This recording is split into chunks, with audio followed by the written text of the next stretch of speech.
လူတယောက်မင်းကိုတတိယနေတယ်ဆိုတာကိုနမိတ်ပြနေတဲ့အချက်၃ချက်နံပါတ်1ခလုတ်တိုက်ရှင်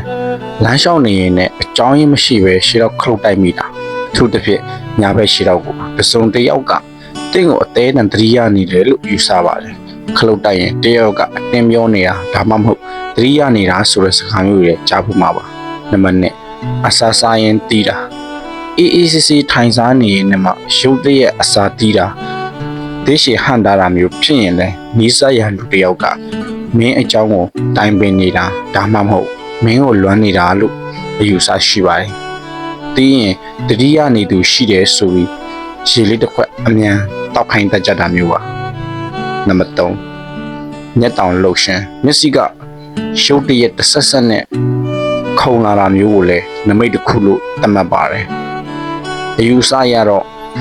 ဘယ်ဘက်မျက်လုံးခုံရင်ကောင်းတဲ့သတင်းကြားရပါပြီညာဘက်မျက်လုံးခုံရင်တော့တစုံတစ်ယောက်ကမင်းကိုလွမ်းဆွနေတာမျိုးဖြစ်နိုင်တယ်လို့ပြောလို့ရှိကြပါတယ်